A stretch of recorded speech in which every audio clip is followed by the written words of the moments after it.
Public comment. How many do we have? We have 22 people for public comment. 20?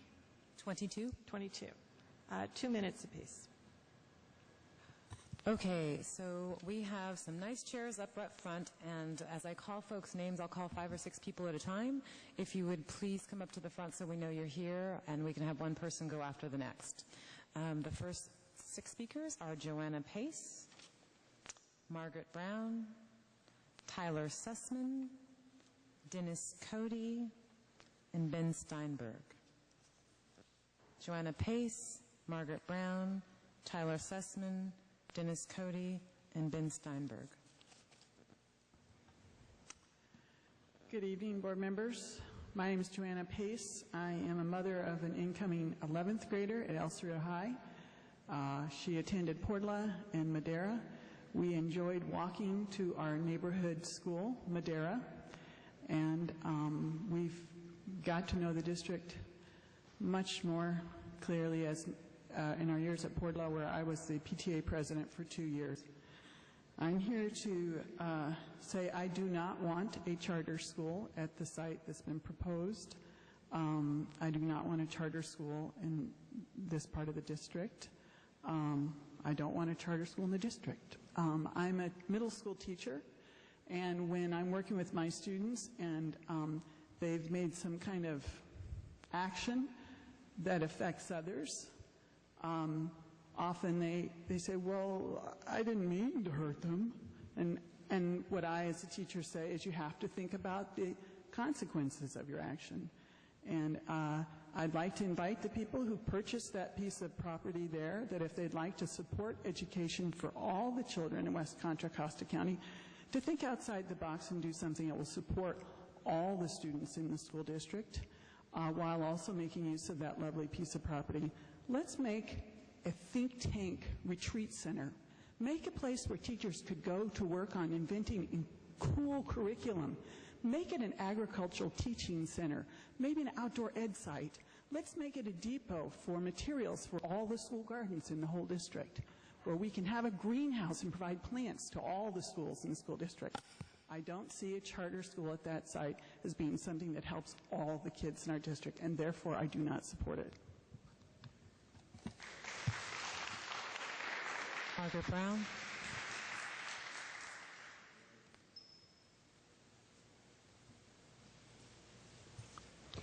Good evening, board. Margaret Brown. I'm a retired teacher in the district, and there will be speakers here who will talk about charter schools in terms of their outcomes and so forth. But I want to point out to you some information about one of the board of directors of Summit, and have you to think about this person. Is this a person who would be concerned about the type of students that we have in this district and about our community?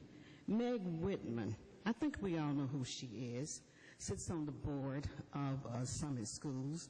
And Meg Whitman is a CEO. And I noticed that when you look at the board of directors, there are a lot of CEOs there. And CEOs are into money and finance and making profit. Okay, so what about Meg Whitman? Well, we remember her from the gubernatorial campaign in 2010, where she spent $142 billion with a B dollars of her own money in a failed gubernatorial campaign. She is now CEO of Hewlett-Packard, and her net worth is worth $1.3 billion, and her compensation from Hewlett-Packard is $15.4 million. Okay, since she has been a CEO, she has tried strategies to turn around Hewlett-Packard's losses because they did have a net loss in the first full year of her tenure. And her plan was to cut 29,000 jobs over the next 24 years, next 24 months rather. So think about this. A charter school and on its board of directors is a billionaire who is certainly not friendly to the type of people that we have who live and work in the district and their children. Thank you.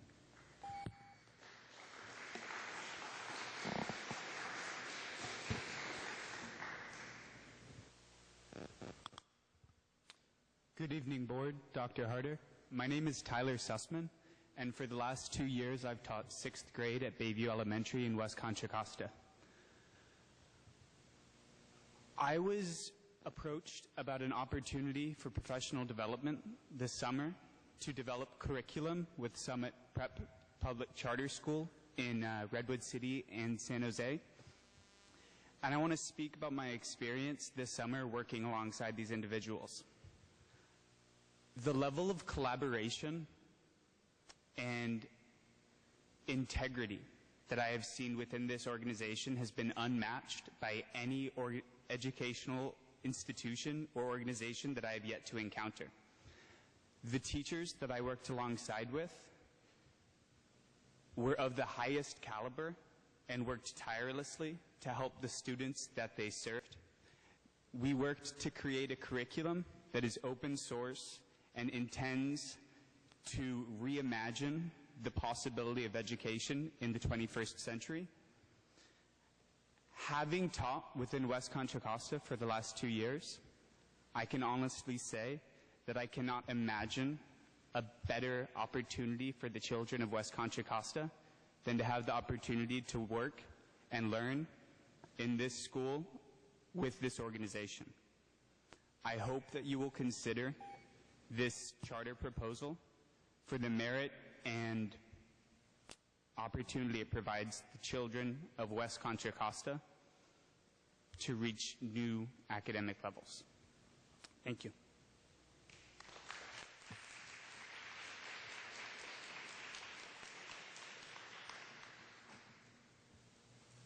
My name is Dennis Cody. I'm a parent of 2 kids in the Mira Vista School, and I myself went to public school all through secondary school.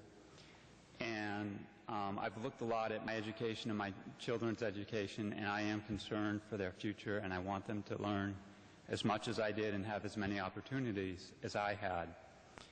And I think it is important to look at what is working in schools and see how we can come up with ideas that are working in other school districts, other parts of the country. And what I want for my children is to have an option, whether they go to El Cerrito High School or the charter high school, but to have that option and to be learning from what other schools are doing, how they can have the best education possible. And that's pretty much all I have to say. Thank you.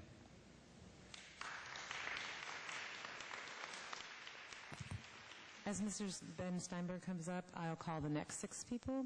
Alon Elan, Michael Peretz, Narissa Wu, Thomas Prather, Jerry Simmons, and Jennifer Lyle.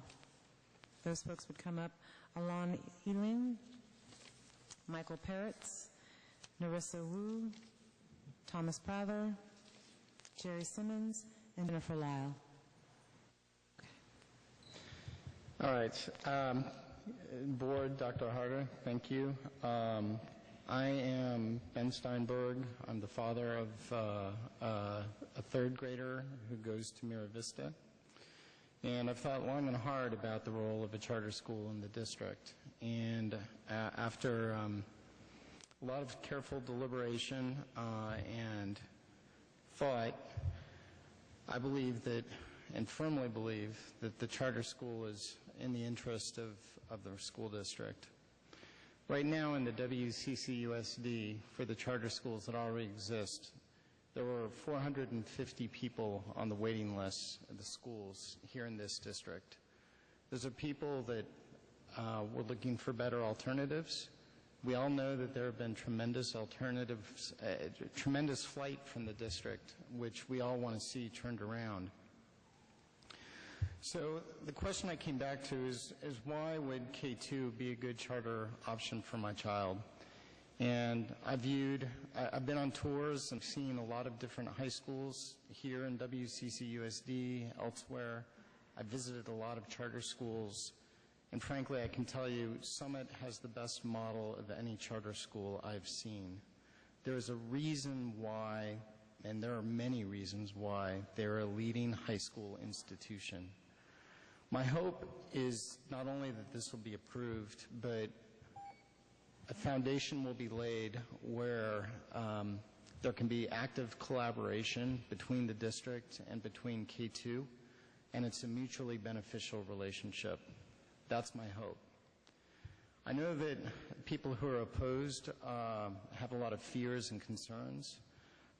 However, I think those are far outweighed by the benefits this charter school would bring to our district. So thank you for your time, and I urge your approval. Thank you.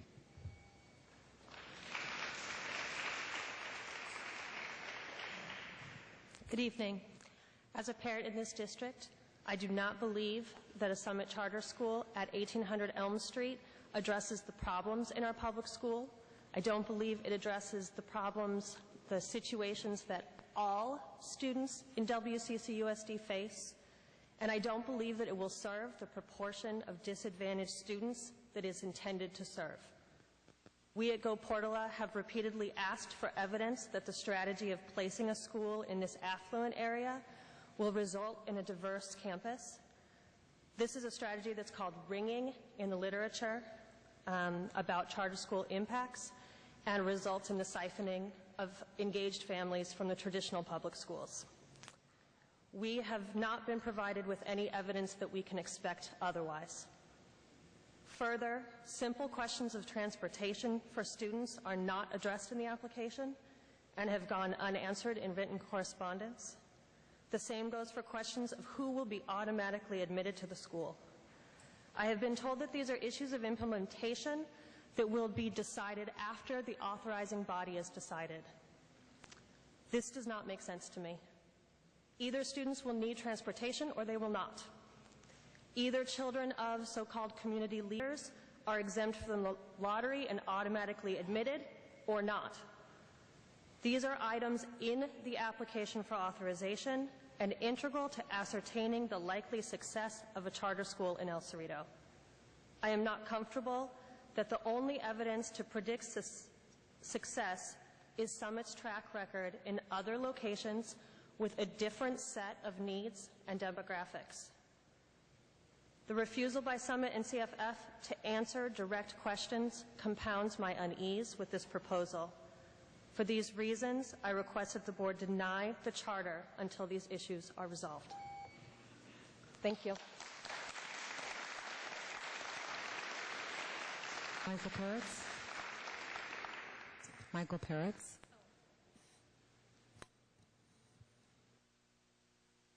Good evening. First of all, I'm not too concerned about the parents who are seeking better alternatives for their children. I'm concerned about the parents and families who aren't seeking better opportunities for their children. Although the proposal is not site-specific, we all know that the charter school is looking at a property that they've already purchased in El Cerrito, and I seriously question their motives in terms of what they have expressed and the audience that they wish to address if they place themselves up there on the hill. The city of Richmond came together with the school district to keep Kennedy High School open. The decision and partnership were based on much discussion and collaboration with community groups and service providers. The city and district have made huge investments to make the school comprehensive and viable. With improved facilities, a fresh leadership team, increased parent involvement, more students on the honor roll, and earning college scholarships, the return of music, and winning athletic teams, slowly Kennedy recovers. I will urge the Chamberlains to join the city and the district in the efforts at Kennedy High School. Bring their good intentions and expertise and model to Kennedy. Rather than draining our families and staff, let them help return the critical mass for improvement at Kennedy. Let them bring their wealth and resources to the inner city and the underserved students they seek to help. Let them bring their superior methods and best practices to Kennedy staff and students, and let their anticipated successes be replicated for all of the students in the district to enjoy. Look at the conversion model at Clayton, study other conversion charter schools, and see if a new kind of partnership, a new animal, a better animal can be built.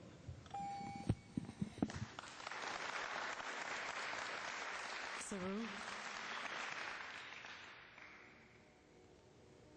Hi, thanks for this opportunity to address you. I am a parent of 2 Madera Elementary School kids, and I've also volunteered in schools throughout Richmond and El Cerrito. And like most of the others here, I am committed to finding a good educational solution for my kids as well as for the community as a whole. I have a lot of concerns about this proposed charter school, and I recognize that charters can fill a particular niche in education, and even that this particular charter school has had a very good track record. But for this specific application, I do not feel that this proposed school, as described, is a good fit for our district. My concerns relate in large part to the lack of outreach to the proposed target community. The lack of outreach, the sketchy, non-specific recruitment plan, and particularly the proposed siting at the old Windrush site. They're either terribly naive about community organizing or deliberately vague. The proposed timeline calls for opening the school in fall 2014 with a 7th grade class that will be applying for admittance this winter. That's only months away, and we have not seen a tangible plan for recruitment across the district. But why does this concern me as a Portola supporter? Well, I know that when recruitment to the stated target population does not succeed, the school will start to draw from the population in the same catchment area as the Portola school. The charter school is located within a mile of Portola and will draw off a group of families who might otherwise be invested in our public school system and work with all of us to boost education for all students, even those who don't apply and are accepted to the charter. I understand the frustrations with the district. I am also frustrated with it, but we've seen at Go Portola that even a short-term improvement can be made.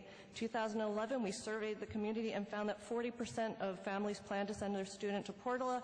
This year we did the similar survey. 70% are now saying, this is great. We have math club, we have writers club, we have a great principal. Why undermine that by bringing in a charter school and dividing our resources? So in summary, I'm asking that you look at the stated goal of the charter application and see whether that fits our community need, and please deny the application. Thank you. Thomas Prather.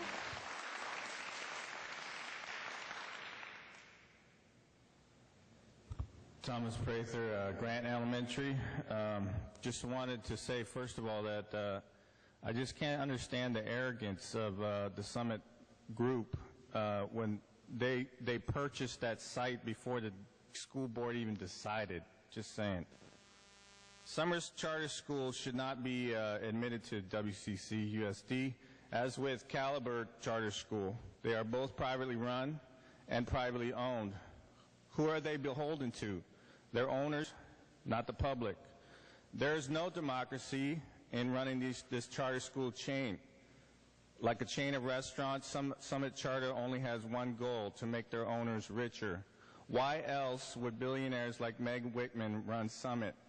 Charter schools in Oakland have been shut down because of criminal meddling in charter school funds. Summit will pay their teachers very little and with no job security. Most teachers will be inexperienced, have very low pay, and work 80 hours plus per week. Many Teach for America teachers will be hired with little or no experience and with little knowledge of the community. As with many charter schools in the country, the local school board will have great difficulty with oversight of the privately run corporate charter. English learners, special ed, and students with low test scores will be motivated, moved out of the charter school. I'm running out of time. Yeah, we do not want to happen in Oakland, USD, Wisconsin, Michigan, Texas, New Orleans. We do not want those things that destroyed those cities happen to our hometown. Jerry Simmons. And I'll also call the next 6 folks up.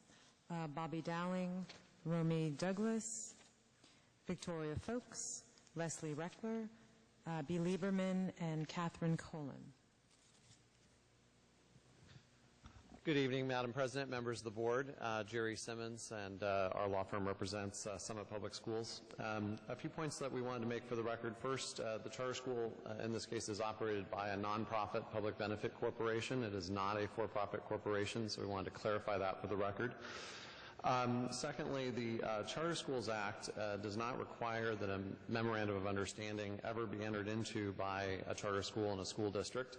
However, the petitioners have proposed an MOU be entered into as part of the charter petition, so that in and of itself is not a concern. However, we are concerned about some of the conditions of approval that are suggested in the staff report. And specifically, the staff report states that there's inadequate descriptions concerning the student discipline plan for students at the school. We would like to point out the same language was approved by Eastside Union High School District, the Santa Clara County Board of Education, the Jefferson High School District, and by the State Board of Education after review by their respective legal counsels. Secondly, the staff report indicates that signatures reflecting only 20 students were interested in enrolling in the school. We'd like it noted for the record that in each and every case, Summit schools have opened with the full enrollment that was proposed in their respective charter petitions, and in fact that in every case there is a waiting list of students desiring admission to the schools. Third, the petitioners have a demonstrated track record of success with their English learner population, and their API scores with that subgroup are higher than those of that same subgroup in each of the school districts in which they operate. So given those facts, we are seeking an unconditional approval this evening, but are willing to discuss with the board further specifics about how we can address those concerns. Thank you. Jennifer Lyle. Good evening. My name is Jennifer Lyle, and I live in Oakland, California, but I spent 80% of my life here in Richmond, California. And I'm deeply committed to the education of children in this community. And that's why I think public schools are incredibly important. And that's why I have worked very closely with leadership at the district. I've worked with members of the board. I work with principals and teachers at Perry's and Chavez Elementary School. And if you had asked me a year ago if I would ever stand up for a charter school, I would have told you you were crazy, because I believe in the responsibility of the public schools. But I work here in Central Richmond, and I work with 3,500 parents, and many of those parents are terrified about what their opportunities they're going to have for their children. And it enrages them that this opportunity may be lost to them, that they're not going to have the opportunity that my parents got to choose. My parents left Detroit, Michigan 40 years ago because they saw the way things were going, and they wanted us to be able to become educated, civically minded children that contributed to our community, and I take it very seriously. And I also will continue to work with the school district, because I still believe in public schools, but I will work with Summit, and we will hold them accountable, and we will talk to them about what it takes to get these children from Central Richmond up to that school and get the education that they deserve and require.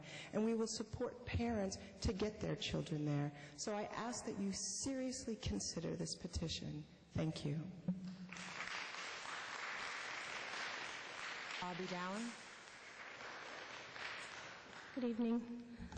Dear board members and Dr. Harder, I'm part of a group of parents who met separately with representatives of Summit and the Chamberlain Family Foundation to have an earnest dialogue about our concerns with the proposed location of the Summit K-2 charter school, less than a half-mile from the new Portal Middle School. We tried to get assurances about wide gaps we identified in the petition with respect to recruitment, transportation, and facilities. What we learned was that the lack of specificity was due to two factors. First, California charter law does not require more than what was included. Second, the petition was put together sometime during the spring over several months by Summit corporate staff utilizing boilerplate material. Bottom line, they told us we shouldn't worry about those gaps. Summit states that they want to recruit a student population that reflects the general population of the district, and in particular, the area in which the school is eventually located. This is important because at the July 10th hearing, the petitioners did not seem to know where they were going to locate. 5 days later, they were in front of the El Cerrito City Council announcing their partnership with the Chamberlains for locating the school at the Windrush site. The petition says that 71% of the district's population is disadvantaged. In El Cerrito, only 3.5% of families are in poverty. Does this mean that now that the location is known as El Cerrito, the student body will reflect that of El Cerrito and not of the entire district? The language is sufficiently vague to justify vastly different diversity targets. 5.5 months from now, Summit proposes to hold its first lottery in West County for 127th grade slots. The buzz is out in the hills, the petition can be interpreted in a number of ways, and the critical details about who and how the school will recruit are all in the director's head. Trust us, they say. So this process may adhere to the letter of the law, but it condescends to our community. There is insufficient evidence that this petition will be successful. Please conclude your remarks. I urge you to deny this petition.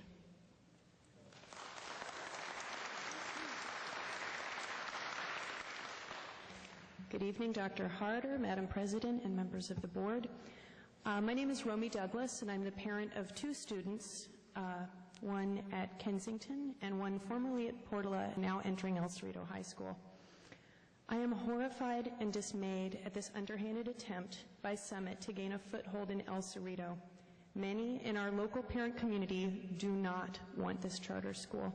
The last thing we need are our tax dollars, which are barely enough to support our own schools, to be diverted to fund an exclusive lottery-only school. This plan to locate in the El Cerrito Hills without any sort of transportation to those needy students many miles away whom they profess to serve shows the true lack of concern. I can tell you from my firsthand knowledge that lack of transportation for students is huge. When my daughter went to Portola, many of her friends were not able to stay after school and take advantage of tutoring and extracurricular activities because the public bus system had experienced cuts and they were not able to stay any time past the 1-2:40 bus that picked them all up. And as a consequence, these students missed many opportunities. So saying, as I've heard this evening, that language learners will stay after school to have their needs addressed is disingenuous. So I can tell you exactly how the next few years are going to play out if this charter is approved. Miraculously, high-performing students are going to be accepted so that Summit can keep their 100% success rate, and the resulting decrease in public school per student funding and parent participation will spell disaster for everyone else. The middle and high income families from the hills are not an underserved community. Their approach to education at Summit reminds me of the Starbucks approach to coffee. Locals get pushed out of the way or go under entirely by a corporate entity hungry for profits and looking to corner the market, and not on my taxpayer dime. Thank you.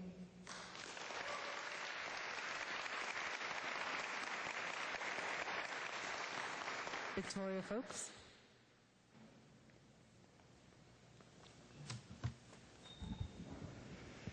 Good evening, Board, and thank you for allowing me the opportunity to address you tonight. I am a parent in Richmond and also worked for 7 years as a teacher in public schools. And it is my experience as a teacher and now as a parent that would lead me to ask you to please consider voting yes on to have Summit come into the district. For me, when I think about my experience as a teacher, I never felt like I got enough professional development, and I didn't have enough opportunities to improve my practice. Summit has one of the highest opportunities for professional development of any school that I have ever worked with. Additionally, as a parent, I would love to have more options for my child to go to school when she's ready to go to school. I guess one of the things that I'm noticing tonight is that I'm not hearing a lot of parents from Central Richmond that are coming in and saying they don't want Summit to be here. It sounds like a lot of the parents, and I recognize I am from, like I'd be in the Mira Vista School District, but I don't hear a lot of parents coming in from Central Richmond saying we don't want Summit here. And I would just like you to consider that. Thank you. Leslie Recker.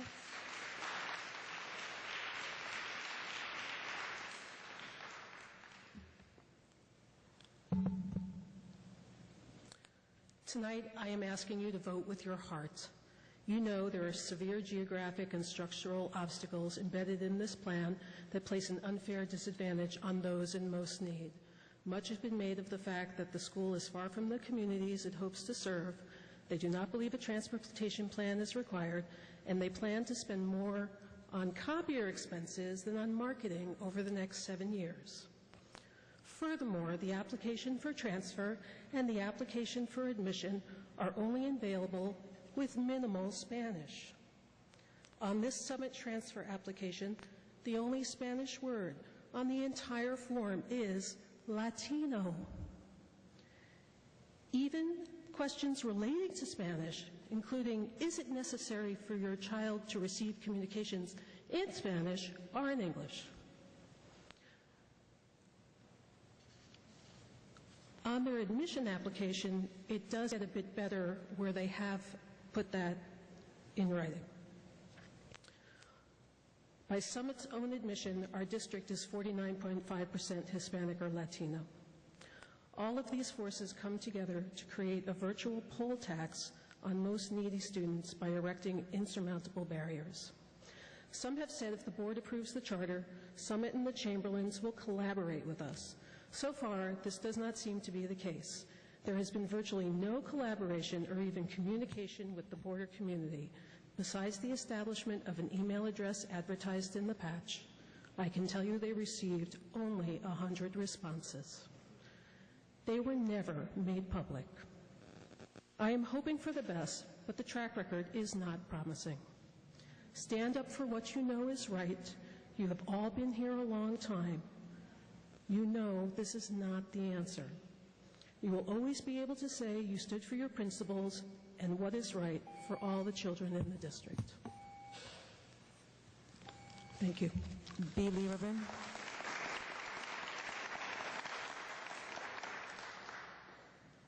Hi, good evening. I'm a long-term teacher in the district. I've been spending a lot of my summer reading about current educational trends and policies, and I'm very, very concerned. I suggest if you haven't read Diane Ravitch, who is a great educational researcher and policy analyst, I suggest you read her blog. Her blog acts as a clearinghouse for articles on education, research projects, very important. I just want to share with you a few of her comments quoted from Diane Ravitch. This came from a list of 10 reasons why charter schools are not a good idea. Transferring control of public dollars to private hands is not reform, it is privatization. This strikes at the very heart of public education. It is a mirage. Charters fragment communities. Instead of everyone working together to support children in schools of their communities, charters and regular public schools fight over resources and space. This is not good for education or for children. Charter schools weaken the public schools. Charter operations are for profit, and the district winds up paying them tax revenue that should be invested in students. Many of the charters also pay exorbitant executive compensation that wouldn't be acceptable in any regular public school district. Numerous studies have shown that charters on average don't get better results than public schools. Why kill off a community's public school to replace it with a publicly funded but privately managed school that is no better and probably worse? So for these and many other reasons, please do not welcome this wolf into our home. Don't accept any charters in our school district, and please support public education. Catherine Collins. And these will be the last speakers. Scotty Smith on this item. Scotty Smith, Cameron Moore, Mary Flanagan, John Erminger, Diego Arambula, David Castillo, and Lakeisha Hill. Thank you to the board for the opportunity to speak. My name is Catherine Collin, and I'm the parent of a soon-to-be sixth grader at Washington Elementary. I have been following the charter school applications submitted by Summit, and while I believe that the intentions of Summit and the Chamberlain Family Foundation may be good, I am confused by the chosen location of the school and concerned by the lack of any broad-based community outreach and engagement that has been part of their planning to date. Summit contends that we just need to look at the success of their other schools as evidence of what will surely happen here in our district. I am not convinced. One of the most basic best practices of community work is acknowledging that each community is different and has different needs, and this is surely true of a community as large and complex as ours. Summit's proposal says that the student background should represent the heterogeneity found in the population of the district. In order to achieve this goal, Summit would need a fully baked outreach plan that addresses our unique challenges. Summit has not provided this, and according to their proposal, applications are due in early 2014, giving them 3.5 months to disseminate information and to recruit. I do not believe that Summit can build meaningful relationships with disenfranchised families from across the district when they do not appear to have formed partnerships at the existing schools with community-based organizations, or from what I can gather, even a small group of families from any of the struggling schools south of San Pablo. I feel that Summit has an obligation to the community to provide more and better evidence of planning to prove to us they are not just skimming off the top, but actively committing to serving and reaching out to the most challenged among us.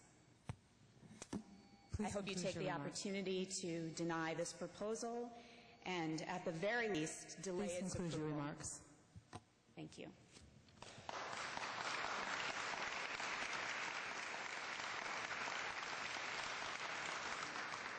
Scotty Smith.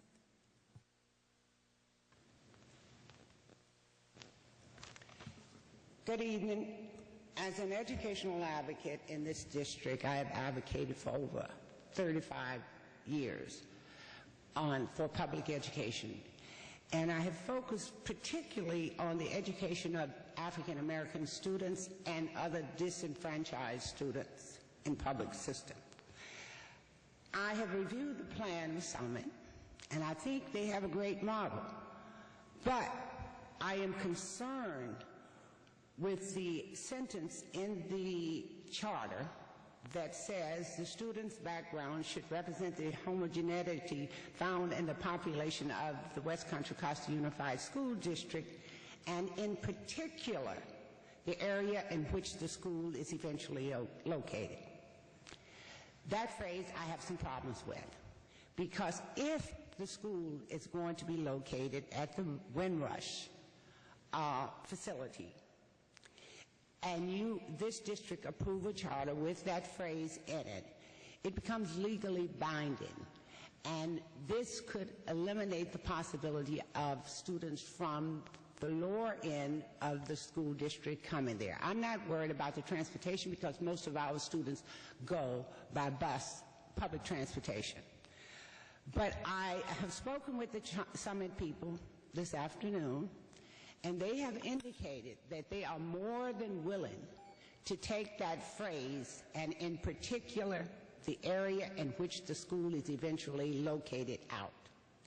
If they take that phrase out, I have no problem with the school, because I do believe that parents, and particularly African American and other disenfranchised students in this district, has a right to choose where they're going. They're taxpayers, and they have a right to say where their money is going to be in terms of the education of their students. Thank you. Cameron Moore.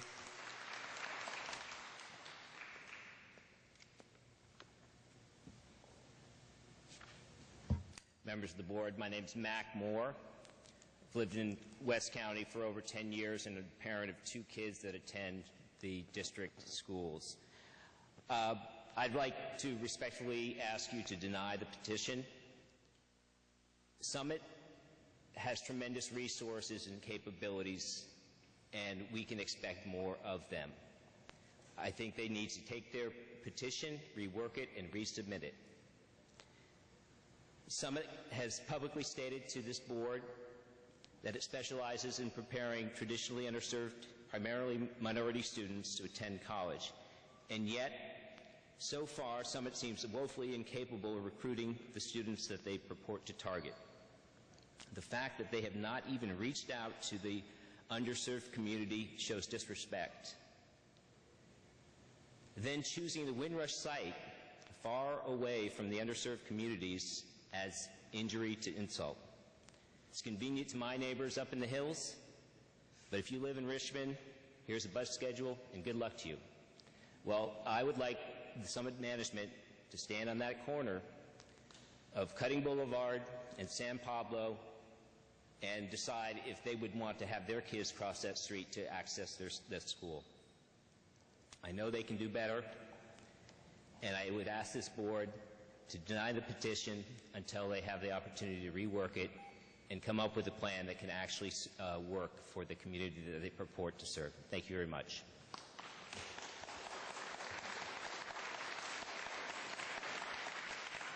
Mary Flanagan.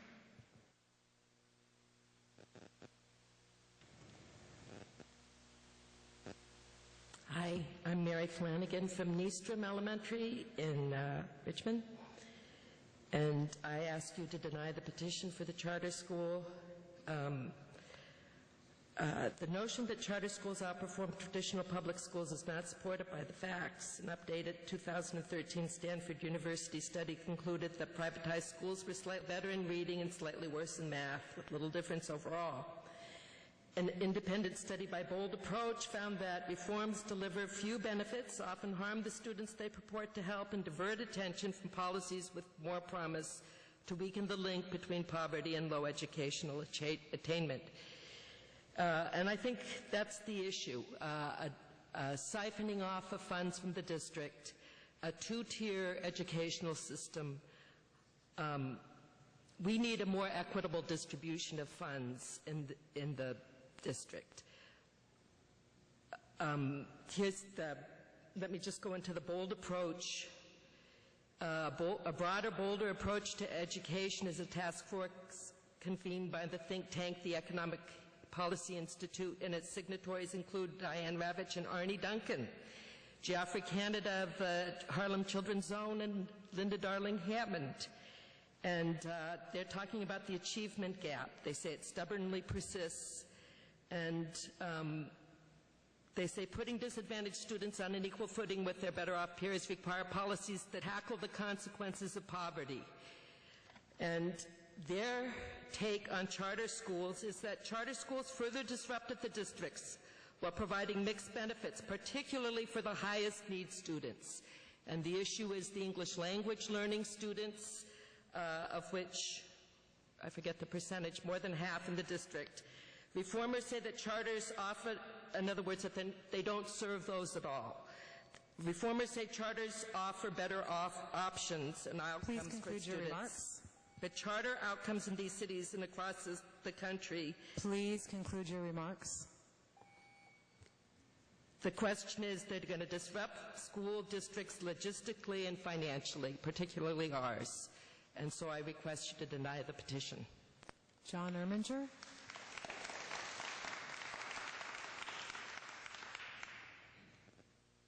John Erminger, Pinole Middle School. You must vote no on Summit Charter. Charter schools, especially Summit, are exclusive, increase educational and social inequality, and are profoundly undemocratic. Charter schools are exclusive because of the requirements needed for enrollment placed on students and their families. For example, amongst many other requirements, Summit schools prohibit unnatural hair coloring, revoke enrollment after 5 behavioral referrals, and require families to work 30 hours each year. These schools have different tools and different rules. Where do these rules leave our foster children, or the children of single-parent families, or the children of parents who have 2 or more jobs, or the children of immigrants? The barriers for these families to attend charter schools are obviously much higher. To protect the interests of these children, you must vote no. If Summit is established, we will see an increasing concentration of students who need more resources in the remaining true public schools. Unlike true public schools, Summit does not have a mandate to educate all students, only those who agree to and have the parental resources to follow their restrictive and exclusionary policies. These schools are clearly a step away from authentic equity. Summit schools will establish structured and conscious inequality. You must vote no on Summit schools. Summit schools are backed by big money corporate interest whose goal is private takeover of publicly controlled space. That's why they had the capacity to buy a school and staff before the board even decided. They are muscling their way in. This means that public control of educational decision-making is being privatized. This is profoundly undemocratic. You must vote no on Summit schools. Please conclude your remarks. Members of the board, your primary responsibility is the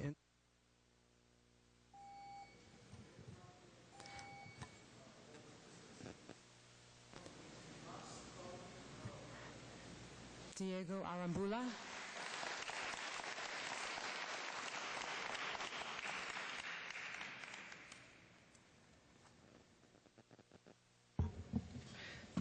Hi, Superintendent Harder, Madam President, board members. I'd like to request that I have a little bit longer as the representative of Summit to just answer a few questions. I can keep it pretty darn short, though. Great. Thank you. Appreciate that. Yep, I think I can do it in 5 minutes. So I just want to talk to you about 2 different issues tonight on behalf of Summit. The first is just to review some of our track record, because we want to remind you that we are operating schools up and down the Bay Area and that we have a track record to point to of success. The second is to talk to you about the specific conditions put forth in the staff recommendation and to talk to you about how we see a pathway forward. Summit's mission is to prepare a diverse student body for success in a 4-year college and to be thoughtful, contributing members of society. I really want to highlight in that we see our success and our mission as being 3 distinct things. Serving a diverse student body, 1. Preparing them to be successful in college, 2. And 3rd, to be thoughtful, contributing members of society. When we came before you at the last hearing, one of the very first things we showed you of our track record of success is that we have met or exceeded the district in terms of the number of traditionally unrepresented and disadvantaged students in those districts. In districts where 52% of the students are Latino and African American, we're representing 65% of those students who are Latino and African American. We're representing comparable student populations in free and reduced lunch, in language learners, and special education status. We are committed to serving a student population that looks like the district in which we reside. That's why on page 19 in the charter, we have specifically put the demographics of this district and said that is what we are aiming to look like. That is 71% free and reduced lunch. That is 49% Latino. That's 20% African American, because that's what this district looks like. We have a track record of success of meeting that in different districts up and down the Bay Area. We intend to bring that same track record here. When it comes to college success, we showed you that 100% of our students, regardless of academic preparation coming in, were prepared to apply to a 4-year school, and 96% of them were accepted into a 4-year college, and we were more than double the national graduation rate of students. Mind you, this is with students who were coming in with STAR scores below their 9th grade counterparts at the district school. So we were attracting a student population that came in academically less prepared than their peers and was prepared 100% of them for college success. And on being a thoughtful and contributing member of society, we have driven towards this with every program we create, from a one-on-one mentor program to community expeditions where students are out in the community, to building physically and emotionally safe schools where students are engaging together in dialogue to push this. Now I want to talk about the 3 staff recommendations and why we want to urge you to vote unconditionally in support of this school. With this caveat, we are completely fine with a recommended condition that is clear and specific and timely. Because without a clear, specific, and timely recommendation, we can't get a charter number. If we can't get a charter number, we can't get a CDS code. If we can't get a CDS code, we can't get public school startup dollars. That's $575,000 we wouldn't have access to.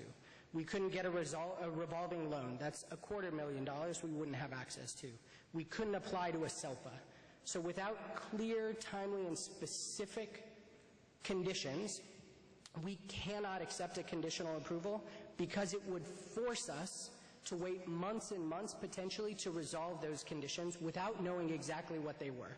You heard Scotty Smith speak about a very clear, specific, and timely condition, which was to remove the last half of that one sentence on page 19. That is absolutely the kind of condition we can agree to. It is consistent with the charter, with our philosophy. It is clear, specific, and something we could resolve tomorrow, which allows us to then apply for our charter number, our CDS code, and move all those other things along. Moving forward with a better explanation of our language learner policy, with a better explanation of our discipline policy, and with more explanation around our signature gathering, is vague and uncertain to us about what that would look like to resolve. So what we would like to propose is that this board votes to approve this charter unconditionally, and your very next breath to direct the staff to negotiate an MOU on those exact issues. We have put into our charter that we will negotiate an MOU with the district. This will allow us to move to the state and get everything we need, and it will allow this district to ensure that these issues are resolved in a way consistent with the district. We hope that you support us unconditionally on those 3 today. Thank you. David Castillo.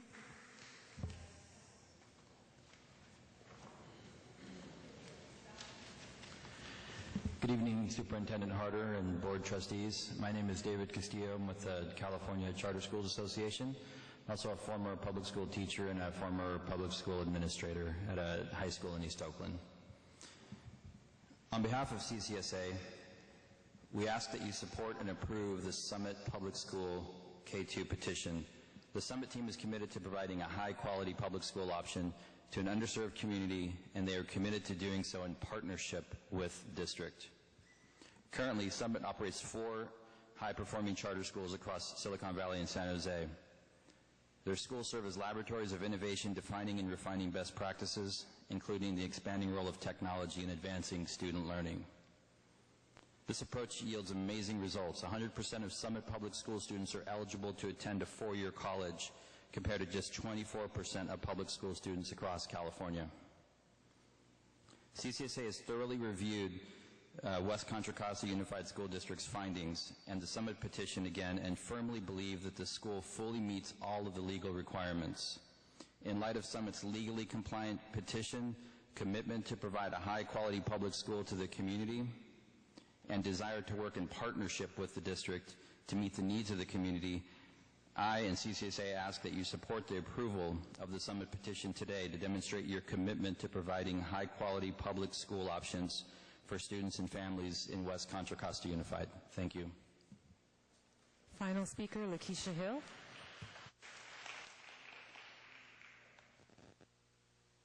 Good afternoon. My name is Lakeisha Hill. I am a Richmond resident, Iron Triangle resident.